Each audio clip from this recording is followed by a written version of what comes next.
No one's talking about this. And I am the only one that I know of that's bringing this up.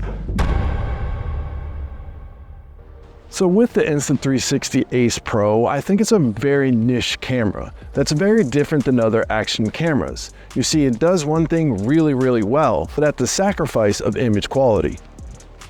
But if you're looking just for a low light camera and that's it, a one trick pony, then this is 100% the camera for you. Everything is set to automatic. The reason I did that is because I think 90% of the people are gonna set this to automatic exposure, automatic shutter, and they're just gonna go out and either vlog or go out and film their action sports. So everything you see here was not color graded, it's straight out of the camera. So having that said, what about the build quality? To me, that's not an issue. You see, this back screen locks down.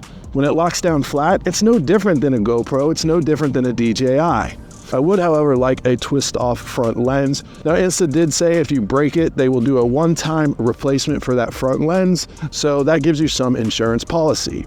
Now, with the flip-up screen, I think the benefits far outweigh the downfalls. The ability to have this flipped up and look at yourself while you're vlogging, or really just to be able to get really cool angles with B-roll, and then to lock it down and put it away, as I mentioned, no different than any of the other cameras. And I haven't broke a back screen or a front screen in over a decade. And what about the rubberized ribbon cable in the back? That's not an issue either. It's super solid. Nothing's going to happen there more than likely. So the overall build quality is really good. That's not the problem at all.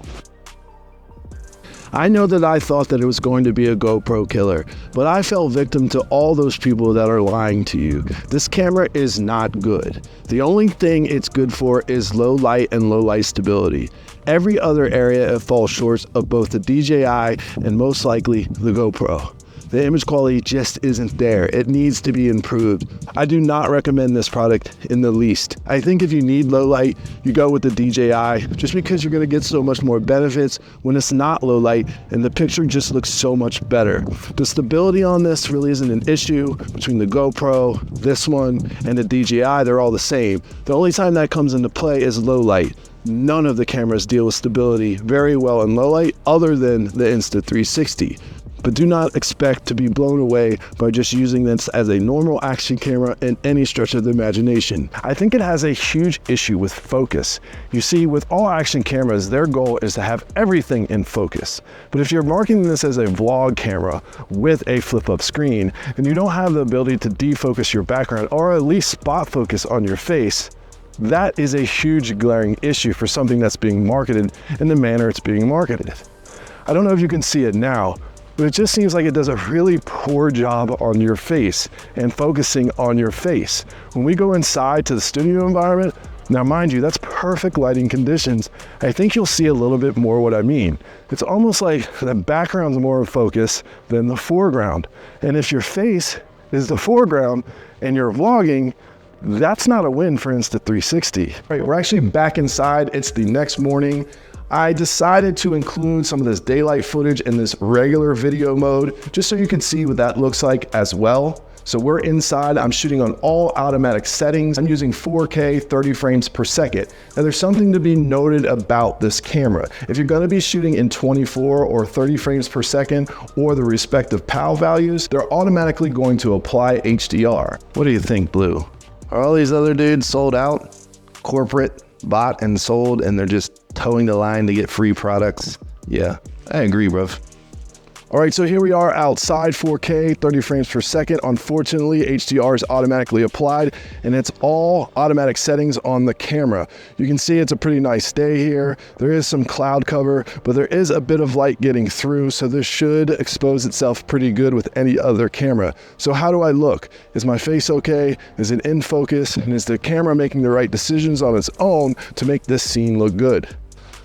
All right, so I mentioned we're shooting in all auto settings. I think what we're gonna do right now is kind of do a hybrid model. We're gonna set the white balance simply by going to the automatic, seeing the value it pulls, and then locking it into that. We're also going to go ahead and lower the EV comp just by about 0.3, just because it is a little bit overcast when I would like to see what it looks like with a little bit lower of a compensation for the overexposure, or what I think is overexposure by this camera.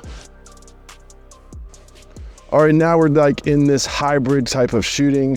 I've actually reduced the EV comp by 0.5 because there is no 0.3. I wish there was a little bit more values there that we could choose. This is shooting in 4K still, 30 frames per second, but we've locked in the white balance. According to the camera, it wanted to be at a 7,000 Kelvin, so we locked that in. I'm gonna try one other thing really quickly, and that's putting the EV balance back to 0. And that's only because, as you can see, we're not in the brightest environment. All right, does this look any better? Now we're in a EV0, so no compensation for the exposure, but we still are locking in that white balance. How does this look? What about this slow motion clip?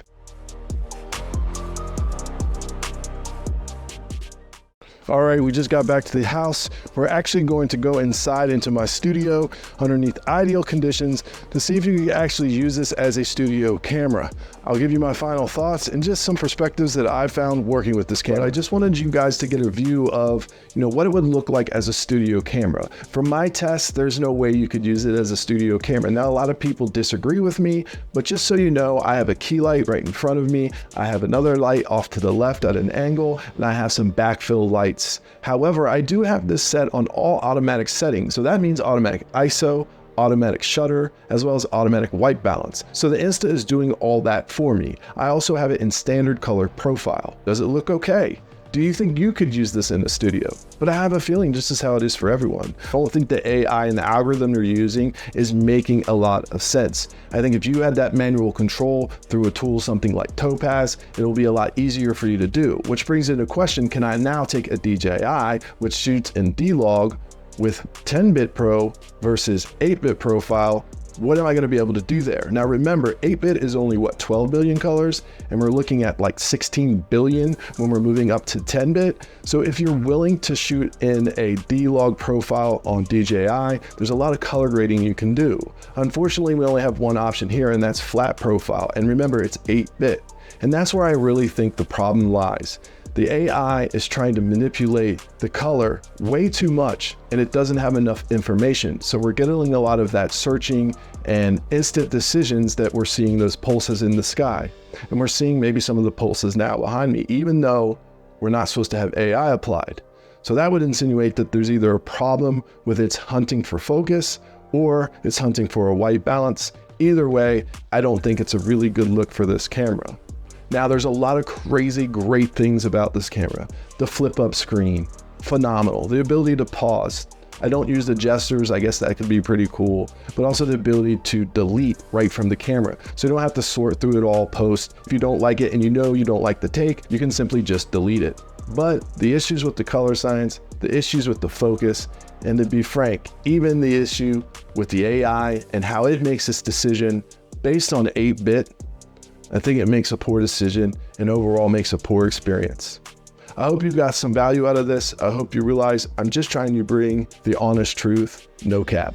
My name's HillPhantom. I hope you'll like and subscribe. I'll see you next time.